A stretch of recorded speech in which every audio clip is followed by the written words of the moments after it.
That's probably more appropriate when you're either a child, so you need to learn things, you need to learn skills and knowledge, or at an early stage of acquiring a new skill. Like if you're trying to learn how to play tennis or something, you need to really try, because you can't just start trying to be away and play tennis if you have no tennis training.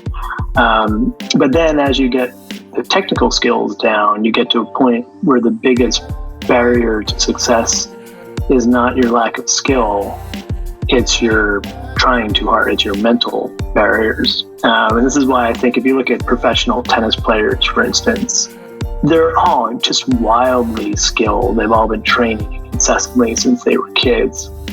When they lose, who loses often really comes down to who falls out of a way first. Who starts to choke, who starts to think about their serve too much.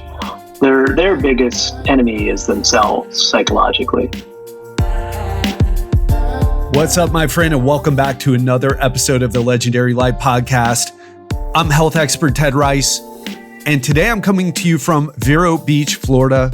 I'm back in the United States, back from Colombia, and I'm super excited to bring this episode to you today because I have Ted Slingerland on the show. He is the author of one of the most underrated high-performance books I've ever read, called Trying Not to Try.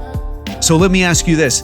Have you ever felt like I can accomplish things, but I have to work so hard to make them happen? I feel like I'm working so hard, I feel like I'm burning myself out. How can I be more effortless in my approach to achieving my goals? That's what we're going to dive into today. We're going to talk about neuroscience, the neuroscience of high performance. We're going to talk about how ancient cultures, in particular the Chinese in warring states, China, asked this question: how do we achieve more effortless action? How do we achieve more by putting forth less effort? Sounds like it might not even exist, but it is possible. In fact, this is one of the keys, I would argue, to success. And what I want to tell you is, before we hop into his interview today, what I want to say is this: if you've been waiting for the challenge, there's going to be a little bit more of a wait. I apologize, but I'm taking care of my father right now. But you can still sign up to the challenge at legendarylifepodcast.com/challenge, and we will let you know, and we are working on it. We just have to wrap up a few things with my father, and then we will be back at it with the challenge, and I can't wait. But if you're on that waiting list, we'll let you know soon. And if you don't know that we have a challenge, sign up for it now, legendarylifepodcast.com/challenge. If you'd like to get a week of free coaching from me, if you'd like to lose weight in 1 week, even if you've never lost weight or haven't been losing weight in the past week or months, weeks or months, I'm going to help you do that in 1 week. And it's for free. So you can test it out. And if I don't deliver, you can, nothing gained, but also nothing lost. So again, you go to sign up for that at legendarylifepodcast.com/challenge.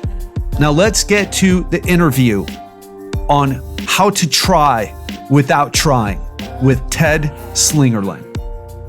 Ted Slingerland, welcome to the Legendary Life Podcast. Thanks for having me. Yeah, as I told you when I reached out to you initially, your book I've listened to, it's got to be 4 times through already, because I think it's a wealth of information. One of the things that you do very well, in my opinion, is that you take modern cognitive science, in other words, modern science, and you mix it with ancient wisdom from warring states, China, from the different schools of thought, and you put it together in a way to help us understand how to perform at a high level and how to sustain that. Because this is not a new question, a new question, a new struggle. Before we jump into too much further, could you just talk a little bit about yourself and what you do? Yeah, so I have a strange intellectual trajectory. I started out as a scholar of China. So my early degrees are in Chinese, classical Chinese. My PhD is in religious studies. So my training's in early Chinese thought and comparative religion and kind of theory of religion. But after grad school, I started to go off on this weird different direction that got me into first cognitive linguistics, so metaphor theory, Lakoff and Johnson, metaphor theory, and then that got me involved in how the brain works. So I started getting into cognitive neuroscience, and then I became curious about why the brain works the way it does, and that got me into evolutionary theory. So over the course of about a decade, I ended up kind of retraining myself. I went back to school essentially and got much more involved in various branches of the cognitive sciences. And one of the interesting things is, as you say, there ended up being this kind of convergence where the material that I was working on in kind of a traditional way as a historian and a linguist from early China anticipated in a lot of ways some of the things we know about the mind through modern cognitive scientific techniques. And in fact, in some ways really is psychologically the model of the self and the way the mind works and the body-mind relationship that you have in early China, the dominant one at least, is much more psychologically realistic from a contemporary perspective than the models that have dominated Western philosophy for the last few hundred years or so. So that was interesting too, that the stuff I was finding through these interdisciplinary explorations was actually reinforcing and enriching the work that I had done earlier. So now I don't know what to tell people I am now. I'm a professor in the Asian Studies department at UBC, but I'm also associate member in the philosophy department and the psychology department. But my PhD is in religious studies. So sometimes hard to know. I hang out mainly with psychologists these days. So it's really hard to know what I am now. But it's all of this is actually meshed. It sounds incoherent when I talk about it in terms of just the disparity of the fields, but it fits together in a way that has made sense for me. Absolutely. And it definitely makes sense in your book, Trying Not to Try. Again, if you haven't read it yet, I feel like from all the people who are out there talking about performance, it is a book that should be on your must-read list. So if you've read Rise of Superman or some other ones, Peak Performance, this book needs to be on your list. And it's just full of wisdom, full of great stories, and full of what I think is very practical application. So Ted, can you rather delineate the whole problem of performance for us? We all want to perform better in our lives. And there's this belief that, oh yeah, I got to work harder, got to be charming and relaxed on a date. So I really got to try to be charming and relaxed. Yeah, and it leads to this, right? It doesn't work. So could you talk about the problem of high performance, and then we'll go from there?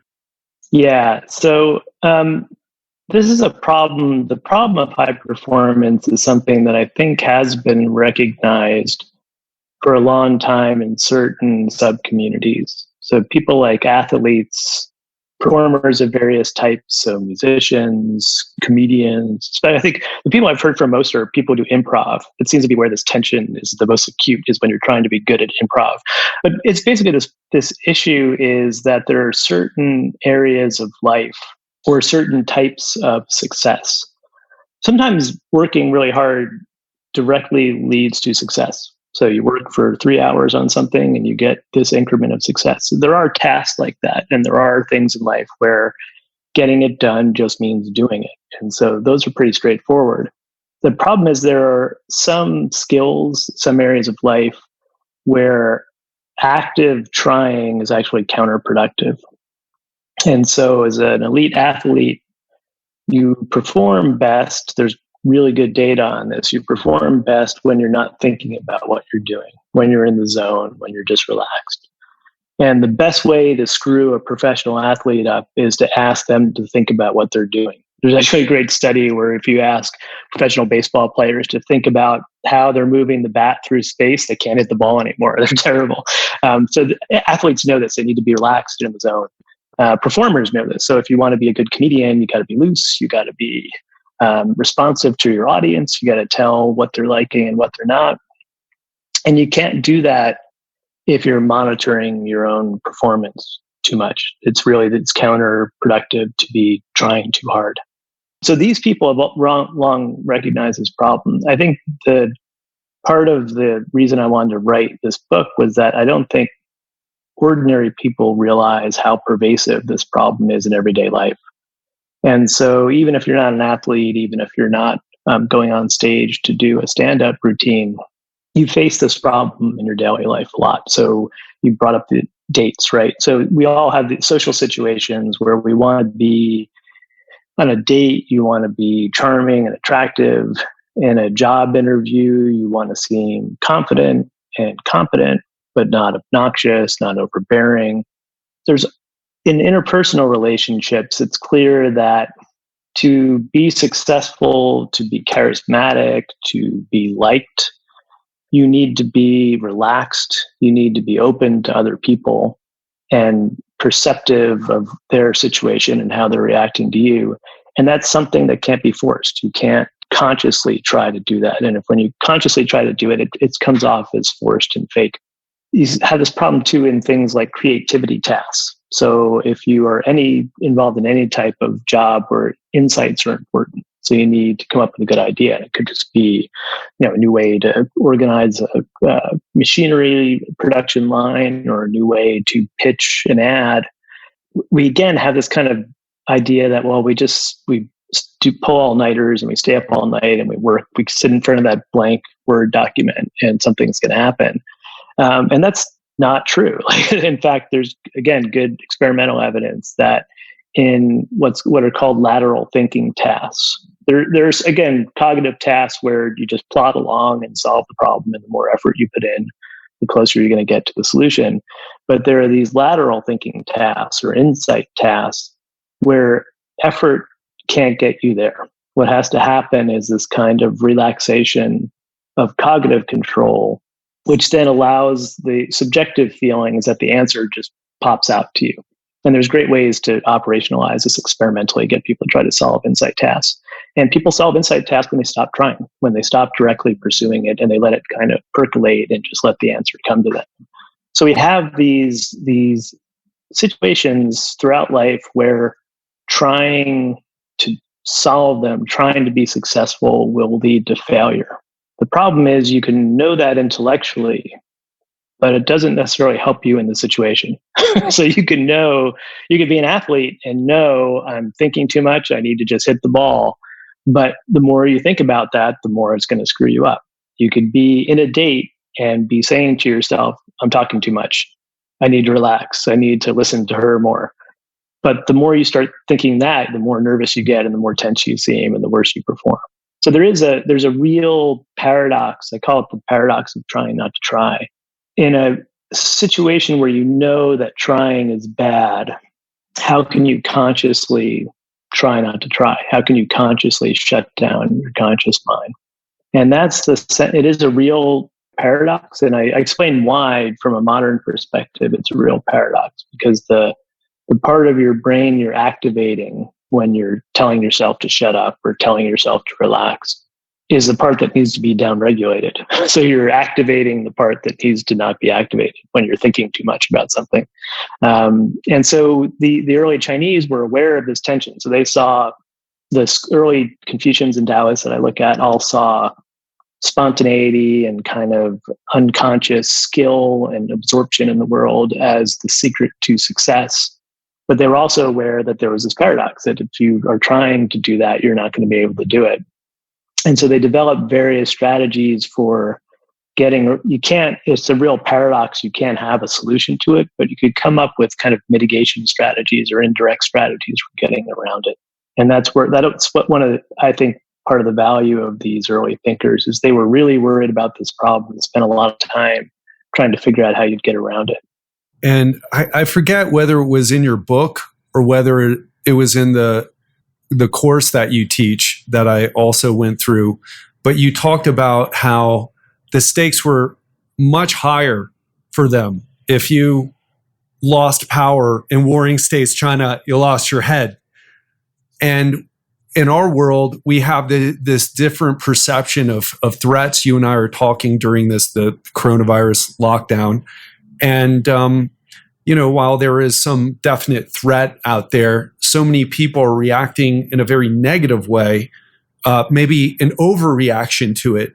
And it's kind of, the way I look at it, at least, it's an extension of this problem where, the stress is on and you're having to perform at a higher level, and your evaluation of the threat isn't quite as accurate, right? If you're not elderly, if you're not suffering from comorbidities, your chances of getting into trouble with this thing and having it really end you up in the hospital on a respirator, not super high.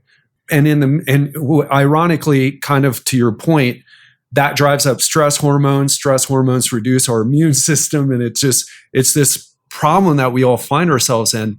For someone who feels stuck in that situation right now, of course, they should read your book.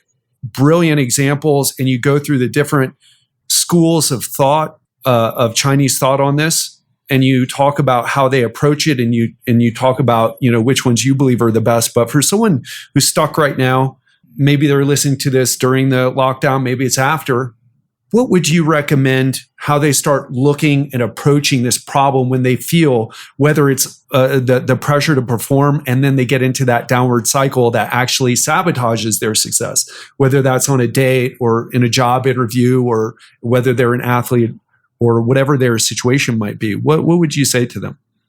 Yeah, well, that's a tricky question. I mean, the technical issue of what are the risks, and it really depends on the science of the coronavirus and where you are. So I'm in BC, which we're actually doing quite well here. So people are starting to loosen up, and I think rightly so, because there's the instances of community transmission are pretty low now. But there are other places, like you're in Florida right now. I'm actually in Medellin, Colombia. You're in Colombia? Okay. Yeah. Wow. Okay. All right. But so it's things. I'm from Florida. Are there. Okay. All right. So I mean the objective advice about what you should be doing is going to be wildly variable. I think one takeaway from the book is the counterproductiveness of raging against your situation. And so I think for a lot of us, and myself included, this has been enormously frustrating in a lot of ways. Being locked down, not being able to engage in ordinary activities, not being able to travel, and especially in cases where you're, for instance, stuck on the opposite side of a closed border from your romantic partner. So there's situations that can be frustrating. And I think our first reaction is to want to do something, right? We need to fight. We need to figure out a solution. And this is where I think, so one of the strategies that I look at in the book is the Laozian strategy, one of the Taoist thinkers. And his solution or suggestion for the paradox is just stop trying, just let go. And he's of all the thinkers, probably the one who uses this term wu wei. So not doing, non-doing. I translated it as effortless action. He probably uses it most literally in its basic sense of not doing anything. So the text, the Tao Te Ching, tells you go home and close the doors. And don't look out your window. Go back to being a child. Go back to being like an uncarved block. And I think, for me at least, that's been the most helpful strategy in this time, because there's this frustration, there's forced inaction, and there's this idea that, well, if I can just figure out what to do, I can fix things or make things better. And sometimes that's actually not true. You need to just stay home, right? And so this is one of the points I make in the book is that the reason none of these, so there's 4 basic strategies I look at. None of them ever wins in the sense of becoming the dominant strategy. And I think and you see other religious traditions come up with their own versions, really, I think, of these 4 strategies. I think the reason for that is that each of these strategies is appropriate in different situations. So in different situations, for different types of people. So people have different personalities, and probably some strategies are in general better for some people as opposed to others. And then probably over the stage of your life, different strategies become useful or relevant depending on your state in your life. So the Confucian strategy is basically try really hard. And try really hard. And if you do that for a while, the trying will disappear and you'll finally kind of internalize these skills, and the thing you were trying to do will become natural.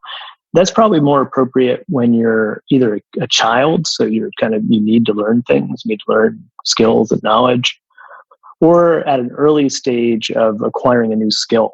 Like if you're trying to learn how to play tennis or something, you need to really try, because you can't just start trying to be Wu-Wei and play tennis if you have no tennis training. But then as you get the technical skills down, you get to a point where the biggest barrier to success is not your lack of skill, it's your trying too hard, it's your mental barriers. And this is why I think if you look at professional tennis players, for instance, they're all just wildly skilled. They've all been training incessantly since they were kids.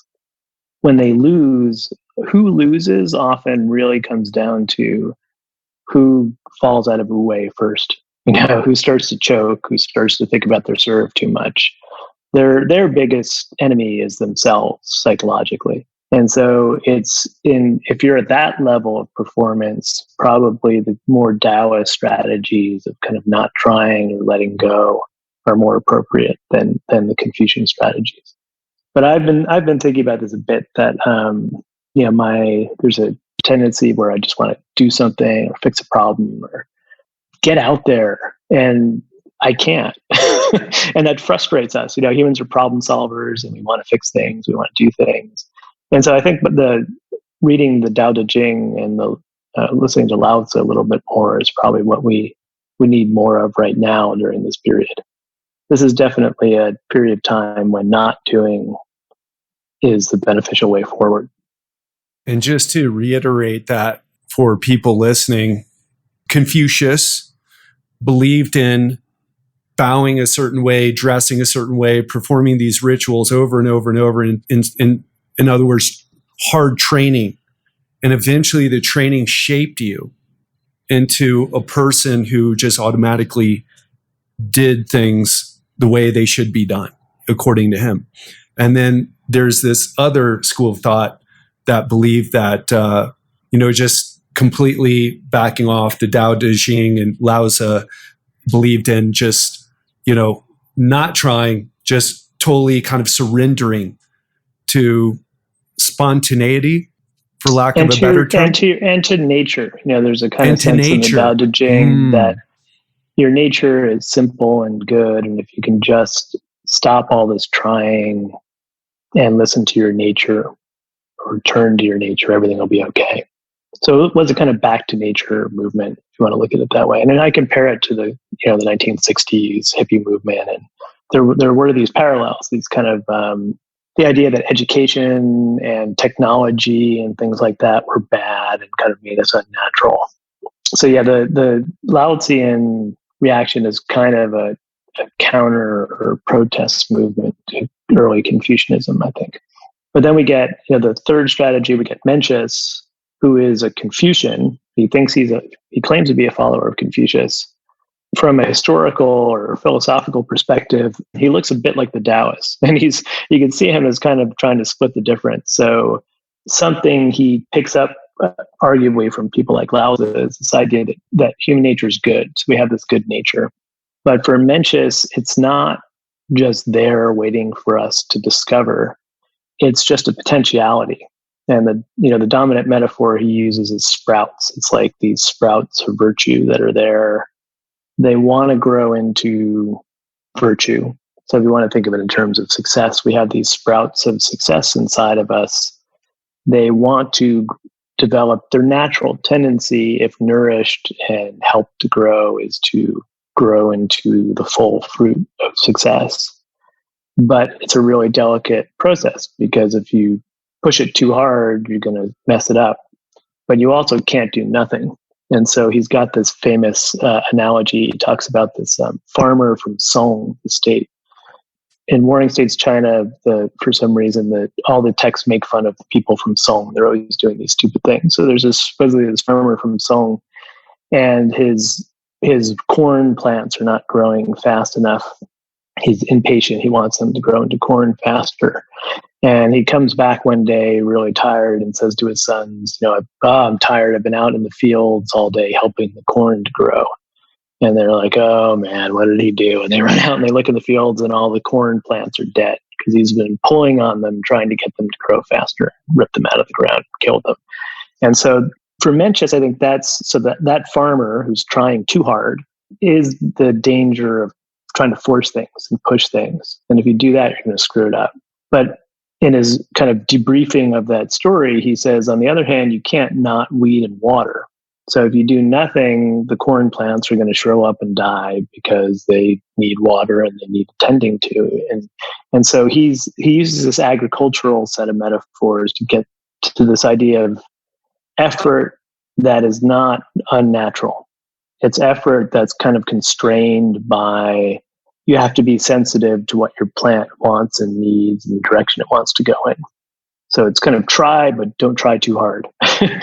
Try, but don't try to force things. And don't try to push things in a direction that they aren't going to want to go naturally. So that's the mentioned strategy. And then finally, the last one is the Zhuangzi. And Zhuangzi is another of these Taoists, so-called Taoist thinkers. And he looks a bit like Lao Tzu.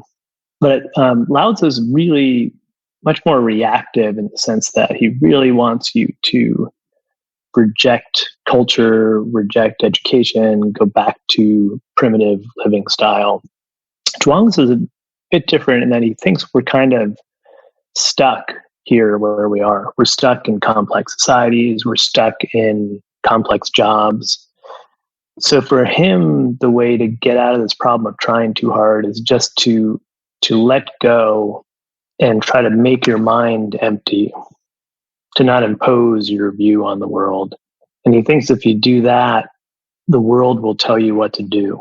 So kind of you'll be moved by the world instead of you trying to impose your will on the world.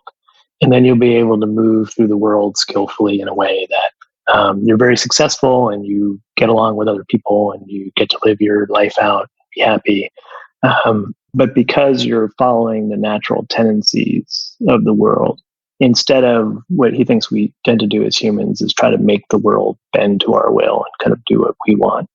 So those are the four main strategies. So kind of try real hard. The trying will disappear eventually. Don't try it at all. Just stop doing things and go back to being like a child again. Try, but don't force things. Move with the natural way things want to go, but do put effort in. And then this kind of final, just make yourself empty and like a mirror. So Zhuangzi, one of his favorite metaphors is the mind is a mirror. So you mirror what's in front of you, you don't impose anything on it, and you respond to it. But a mirror, he likes the mirror metaphor because it reflects what's in front of it. And then when that thing changes, it reflects the new thing. It doesn't hold on to, the mirror doesn't keep showing you the way you looked 10 minutes ago. It shows you how you look now. And that's what our mind should be like. It should always be updating and kind of responding to what's really in front of us. So it's a kind of letting go strategy. This episode is sponsored by Organifi. Do you want to know a secret that all my coaching clients follow? It's really simple, but powerful. Add vegetables into each meal. But let's be honest, most of us, including myself, don't eat the recommended servings of vegetables and fruits each day. So for those of us who are on the go or have trouble eating healthy, having a greens powder makes it easy to get your greens in every single day, no matter how busy you are. And that's why I use and recommend Organifi green juice, a superfood powder that you just add water to so that you can get your greens in even when you're on the go. The best thing about Organifi green juice is that it actually tastes great. But don't believe me, try it for yourself.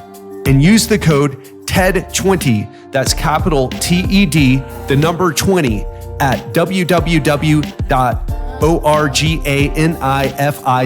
That's Organifi.com to receive 20% off your first order. But hurry, this is a limited time discount for Legendary Life listeners. Now, back to the episode. Let's switch gears a little bit to bring this a bit more practical. I'm into the Chinese philosophy. I lived in Asia for 2 years, in Thailand mostly. And I was going through your course actually while I was living in Thailand, reading your book. It was super helpful for understanding the culture there, because the Chinese has such a big influence. India and both China have such a big influence there, as I'm sure you're aware.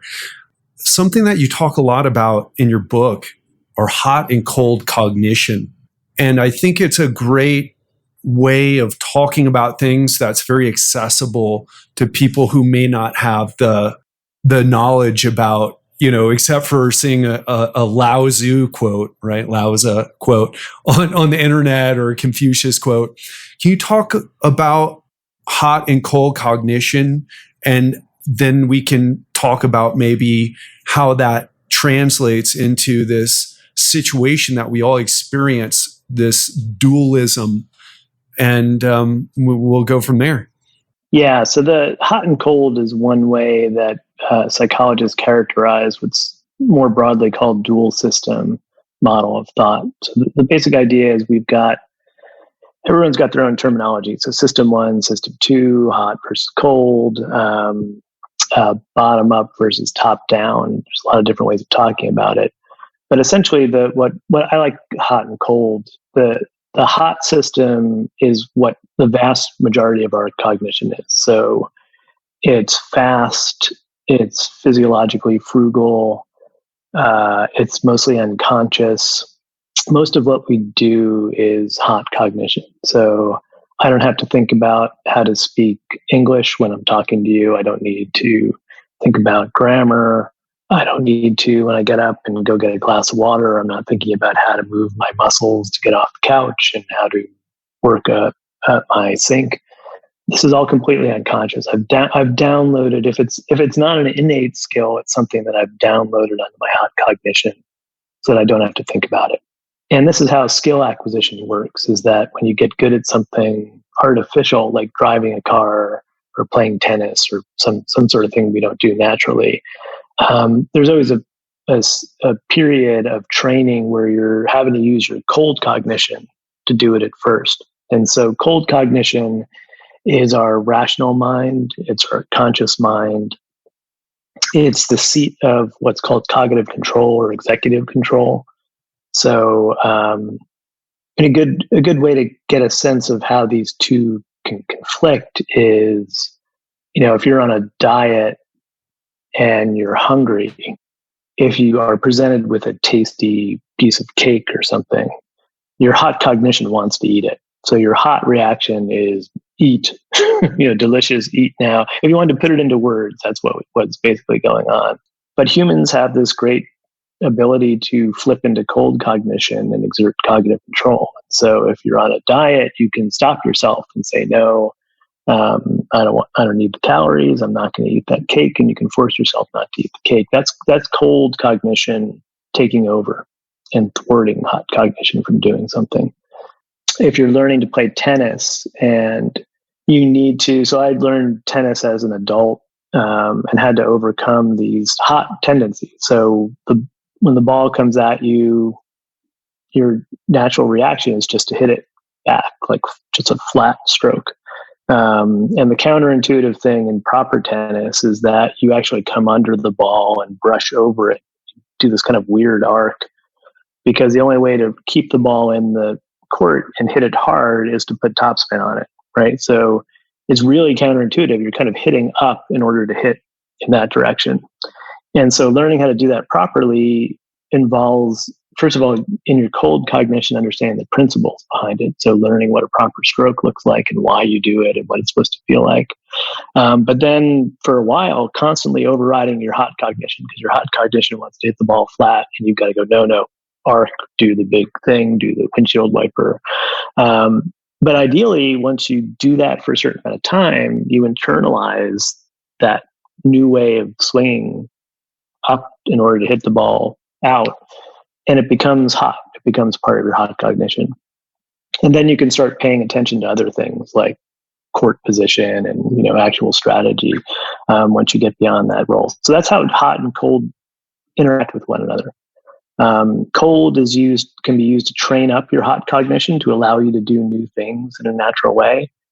And cold cognition can be used to shut down and interfere with your hot cognition when it's doing something that is not in your long-term interest. That's maybe a short-term pleasure, but not in your long-term interest.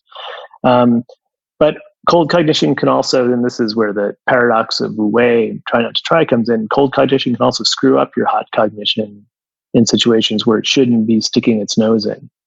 And so this is where you have this problem of choking if you're an athlete, or messing up a social situation by being nervous or thinking too much. Those are instances where your cold cognition is kicking in and it shouldn't. But that's the challenge, is you can have a cold recognition that you shouldn't be using your cold cognition right now, but how do you translate that into shutting that part of your brain down? So that's the way the dual system model of cognition explains why trying not to try is a real paradox. It's your cold cognition telling itself that it needs to shut down, but in order to tell itself that, it has to be activated. And so you need to somehow stop that cycle. And when you talked about that in your book, it reminded me of that quote about everything starts at the end of your comfort zone, or life starts at the end of your comfort zone, or everything good starts at the end of your comfort zone.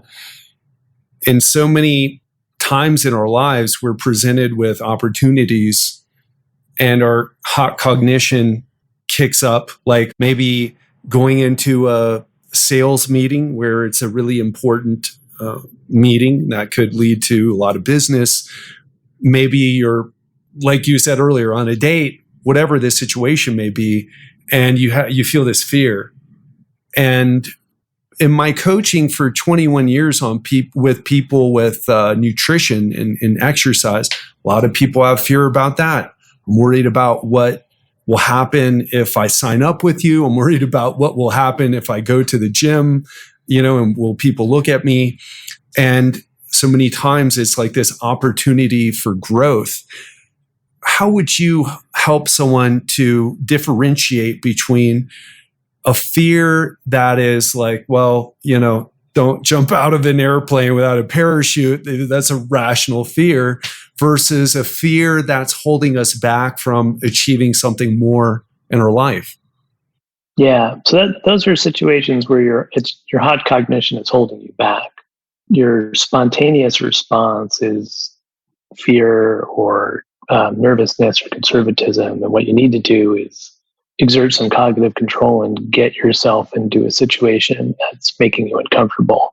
The problem is, once you're there, often to then succeed in that situation, you need to then flip the switch and turn the cold cognition off for a little while. So, maybe you're nervous about giving a public talk, and you need to use cold cognition to say, look, I want to be a professor one day. I'm going to need to learn to lecture to large groups of people. I need to force myself to do this. And yet, to then go and do it successfully, you need to, once you're up there on the stage talking to people, you need to shut that part of your brain down, and you need to get absorbed in the material and really relax into it. And the same would be true of making a sales pitch or anything, where you might need cognitive control to get you into the room. And you certainly need cognitive control to prepare. Like walking in cold and completely unprepared is going to be a recipe for disaster, right? But you need to know when you're prepared enough and when to let your hot cognition take over. And that's the trick, is use cold cognition to get yourself into the room, use cold cognition to prepare yourself for whatever task it is you're going to have to do once you're in that room. But once you're there, you need to somehow shut down your conscious mind, your cold cognition, because then it's going to get in the way. You're going to be second guessing yourself. You're going to be worrying, well, what are they reacting the right way to what I'm saying? It's going to be disastrous. It's, I'd had this as a grad student. I can remember the first time I had to lecture to like 150 student class. And I was in my 20s, and it was terrifying. But I fortunately, I prepared my lecture incessantly, and I had it all written down, memorized. And I started reading it. So I had it written out, and I started reading it. And I was listening to my own voice saying the words I was saying. And it was a horrifying experience to hear me reading these words out loud in front of all these kids. And fortunately, so the one mentor I trained with, that's how he did his talks. He wrote them all out, and he could read it in a way that made it sound like he was just thinking of the words for the first time. It was very natural sounding. When I tried to do that, it was horrible. I just felt my insides shriveling up. But fortunately, the other person I'd worked with, and the professor in this actual class, had said to me at one point, he said something about, I asked him if he wrote his lectures out, and he said, no, that's deadly. He's a very dramatic person. It's deadly to do that. And that came into my head at the moment when I was feeling how deadly it was to read my words. And I just put the lecture down and just kind of winged it for the rest of the lecture. And it went so much better. And I found that because I had written it all out and I knew the material really well, I had things to say. But in order to say it effectively and in a way that the students engaged with and that didn't make me feel like a fraud or like I was this boring idiot, I really had to drop the script essentially and let my hot cognition take over, let my knowledge of the material take over. And so I think that there's a dance, right, between engaging and disengaging cold cognition. And I think where we often make mistakes is we're not good enough at that disengaging part. By the way, I thought you did an amazing job on your TED Talk. Oh, thanks. Yeah, I thought you were in the zone. I was in the zone. That's a great example, though, because there was there's like the green room where they have you hang out before you go on, and you can watch people who are on at the moment. And the person who was supposed to go on, I think it was a person who was supposed to go on before me, started throwing up. They actually got themselves so worked up that they couldn't do it. Like they got so nervous, they just couldn't leave the room and go on stage. And then this other person, this was, I think, after me, got out there, managed to get herself out on the stage. And it was a pretty big crowd, this big tiered auditorium. And she just froze. Like she started talking and she just froze. And it was excruciating. And then what broke it was someone in the crowd said, "Hey, can we just ask you some questions?" And you could see her just go, "Oh, yeah, sure." And so the crowd started asking her questions, and she knew the material, obviously. She prepared really well. And then she was great because she could just, in responding to a prompt from the audience, she could respond authentically and kind of naturally and show how knowledgeable she was about the topic. But she needed to somehow get someone to break her out of this paralysis that was basically her cold cognition kind of shutting her down so much that she couldn't move. So public speaking is a good example of where you see this tension. And I've been doing it enough now that I'm able to kind of shut that part of my brain down when I need to get into the zone. But sometimes it doesn't happen. It's a funny thing. It's kind of like comedians have off nights and athletes have bad games. And so it's a mysterious thing. It doesn't always, that transition to effortless kind of absorption and what you're doing doesn't always happen. And that's the horrible thing, is if it's not happening, you're really screwed, because then it just turns into a spiral, right? You get worse and worse. So yeah, but I was thinking a lot about Uwe, just witnessing the people at that TEDx conference, because a lot of them didn't have public speaking experience, or at least not in front of big crowds. It was interesting seeing how different people reacted to that tension. I saw a TEDx live in Boca Raton, Florida, and there was one guy who I recognized, a Navy SEAL or former Navy SEAL. They're not allowed to do TED Talks while they're active, right? Yeah, right. Yeah. But he went up there and he didn't seem so nervous by his body language, but his mind went blank and he just froze like that woman that you just talked about. And the crowd was very supportive, but I just was feeling on the inside like, oh man, and this guy, I don't know his background, but this is a guy who's been through the most rigorous training on the planet to become a high performer in the highest stakes possible. And man, he's freezing on stage. Yeah. You never know, right? And it's you can be completely effortless and have this level of skill in one domain, and then when you're asked to do it in another, be completely useless. So it's and this is going to happen, I think, in people's lives more and more, that they're going to have to retrain. They're going to have to learn new skill sets.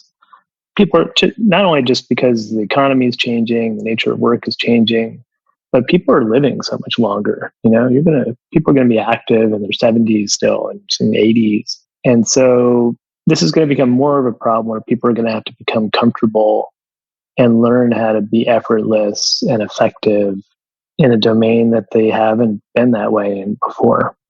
And so that transition is going to be tricky. And that's where I think some of these strategies could be helpful. Learning how to be natural in a new environment is hard. Ted, one of the things that I've taken from my experience in the health and fitness realm is that I've noticed that, for example, when we look at sleep and learning, poor quality sleep, harder to learn things, higher stress, baseline stress levels. If you're drinking too much coffee, like I did today, but I managed to do some meditation to balance it out. Yeah. Yeah. And, and exercise boosts brain chemicals, in particular aerobic exercise. And these things have helped me find that point, not always, right? Not always, but I tend to hit the target more than not. I even had one of my clients, he's like, how do you do this? How do you show up to these coaching calls on point, open, right? Not stuck up in your own head, able to listen, etc. And part of it is, and this is one thing I want to talk about, part of it is I love what I do. So that makes it a lot easier. And you even talk in your book and compare Uwe or effortless action with Mihai Csikszentmihalyi's book on flow, and you bring up a really good example. Please remind me or let's come back to that example and please remind me if I forget. But what have you found that helps you? Do you have anything to say about the sleep, the coffee, using nootropics, if you're familiar with those, or using exercise, physical exercise to kind of help you get in the zone, to find that zone more often than not? Yeah, I find exercise super helpful. And that's actually been probably the biggest challenge of this lockdown. I mean, I was all right until they closed the gyms, and then it was like, oh shit. And especially because I hate running, like I hate jogging, but I developed this routine on a treadmill where I do interval sprinting. So I put on some really loud music, and for about 5 minutes, I jog at like 6 miles an hour just to warm up a little bit. But then I started doing these 2 minutes on, 1 minute off, where I sprint at 8 for 2 minutes and then rest for 1 and do some stretching on the treadmill in between. And that kind of really intense interval cardio workout completely puts me in the zone afterwards. Like, it just really relaxes my body. I'm not entirely sure physiologically what's happening, but it must be producing all sorts of endorphins, and that really helps for me. And so one of my strategies is, like, I think before that TEDx talk I had a gym I actually asked the organizers to make sure that the hotel they were putting up, they put us up in a hotel that had a gym. Because it's not guaranteed in the Netherlands. You never know if you're gonna have a gym or not. But I was like, I really need to have a gym. And so something like really intense exercise is my main way of relaxing. And something like that sprinting technique, especially if you don't have a lot of time. because I can do that for 25 minutes and get a really intense workout. If I have more time, things like kayaking, so being out on the water, just a combination of exercise, but being in nature helps. I often find that in my work. So if I'm writing and I'm having trouble with a chapter is just not coming together the way I want it to, or I don't see where I'm going next with this point, instead of sitting in front of my computer and staring at this screen, I'll get out and go for a kayak, or I'll go work in the garden. I'll go do yard work or something where I'm doing something physical in nature. And I find that's really helpful because it's almost it's a way to force your body to take over so that your mind can relax a little bit. And when you let your mind relax a little bit, that's when these kind of lateral thinking insights can bubble up, because you can't look at them directly. If you try to go for them directly, they're going to run away from you. So you need to go weed the garden or go for a paddle or something. And what I've often find is I'll go for a paddle and I'm kind of heading back, and I've been out in the water for an hour and I haven't been thinking about work at all. I've been, looking at whatever, the birds and the mountains, and I'm just relaxing. And then I'm paddling back, and all of a sudden, like the paragraph I need will pop into my head, or the argument that I've been looking for will clarify itself for me. And so I think that's important. Sleep, trying to get enough sleep. I mean, this is what my students don't get right, I think, is, they pull all-nighters. A lot of them are also trying to balance work and school. But I see these students in class who are falling asleep, they're exhausted. There's no way they're going to be able to absorb new information or do creative things with that information if they've depleted themselves in that way. So getting enough sleep, and also listening to ideas that come to you in sleep. So I've often had this experience, again, when I'm working on a project intensely, in particular, where I'll wake up in the middle of the night and have it feels to me like entire pages written for me. It feels like I didn't do it, just my brain's just delivering this to me. And I always used to just go back to sleep. I was like, oh, I'll remember that. And I'd go back to sleep, and then in the morning I'd be like, what was that? I never remembered it. And so one thing I try to be good about when I need to get something done is when you wake up in the middle of the night and you have good ideas, get up and write it down. And it's easier to do when you have a flexible schedule, and then you can, because what I do sometimes is I'll wake up at 3 and write for 2 hours and then go back to bed. And that's great if you don't need to get up and go to work at 9 in the morning every day. So it's a luxury that not everybody has. But I think the kind of take home from that is just don't try to impose, to the extent that it's possible for you, don't try to impose external constraints on your creativity or letting your mind tell you things when it's ready to tell you. You need to be able to let your mind digest things and have your unconscious work on them. And then you need to be open to letting your mind tell you what it's figured out. And that also requires having space, creating space in this is another thing that I worry about with younger people now, is that with smartphones now, you can create a situation where you never have downtime. Like, no matter what it is you're doing, you're absorbing information. And so I look at my students, and they're even walking from class to class, they're texting people, or they're listening to podcasts, or they're doing something. And when your brain's constantly taking in information, you never can listen to your unconscious. You never create the space for ideas to pop out. Whereas when I was a student, at the very least, walking from class to class, there was nothing you could do. You look at the trees, watch a squirrel run around, and that's, that kind of downtime, even if it's only 10 minutes or whatever, is really important. And I think because of gadgets and screens and the fact that we can be stimulated all the time means that we often are stimulated all the time. And that's unhealthy. And I'm really curious about what the long-term effects of that are going to be on innovation and creativity, because I think they're going to be negative. Well, Ted, you walk your talk. If you've enjoyed this conversation today, like I have, you definitely want to get Ted's book. His name is Edward Slingerland on the book, and the book is Trying Not to Try. Again, it's on my top list of books for high performance. It's just something that we didn't get into it today, Ted, but you know, so many of the other performance books concentrate on effort, the thing that you're warning us about right now and that you go into in depth in your book. So really get this book. If you feel like you're overexerting and it's just not giving you the return on investment of time and effort, get Ted's book. It is awesome. Like I said, it's one of the few books that I've listened to that many times. And just every time I listen to it, new insights, new aha moments. Ted, is there anywhere where you'd like people, the listeners, to go to connect with you? Well, I have a website. So I've got my official UBC website. I have a Twitter account and Facebook page. So all those are routes to connect with me. And you can Try Not to Try is available anywhere, Amazon.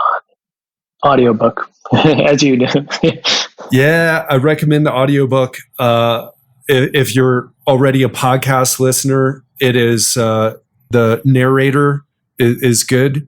And just the stories, hearing the stories, I love that. Of course, the physical book is available too. Ted, speaking of UA and getting in the zone, we've been in the zone. Like I got in the zone with you today. It's already noon. Yeah. It's such a great experience. Would love to have you back on the show. And thank you so much for taking the time to do this and sharing your wisdom and knowledge with us. Sure. No, thanks for having me. It was a lot of fun. That wraps up another episode of the Legendary Life Podcast. I hope you enjoyed this interview with Ted today. To be honest, he's one of the people who I've been dying to get on his show for a long time. I've read his book, or listened to it, to be honest, 3 or 4 times all the way through because I believe it's got so much gold in it. And I want to ask you right now, what did you take away from this interview? What was your big lesson that you learned? What will you do differently in your life as a result of having listened to this interview, having spent this hour with me and Ted, with the two Teds? That's the question that I want you to think about, and I want you to answer, and most importantly, take action on. And again, if you're waiting for the challenge, I promise we will let you know soon when it's going to go down. My dad is in the hospital or was in the hospital, just got out. I need to take care of him right now, but we will be doing the challenge soon. And if you want free coaching from me on that will help you lose pounds in 1 week while teaching you how to do it forever, if you've heard about my coaching programs and you've been like, I wonder what that's like, now's your chance to try it for free. If you've heard me talk a good game about the results I get, and you've wondered if it's just talk, now you have an opportunity to try it for free and see if I live up to the hype that I've shared on this podcast or the claims that I've shared. You can do that at legendarylifepodcast.com/challenge. Again, it's going to be a little bit of a wait, but we will be kicking it off soon. Hope you enjoyed today. Hope you took away some great lessons. Have an amazing week. And I'll speak to you on Friday, where we dive into the number one secret to achieving success in your life, however you define success for yourself, however you define it by your goals. It's going to be a good one, and I'll speak to you then.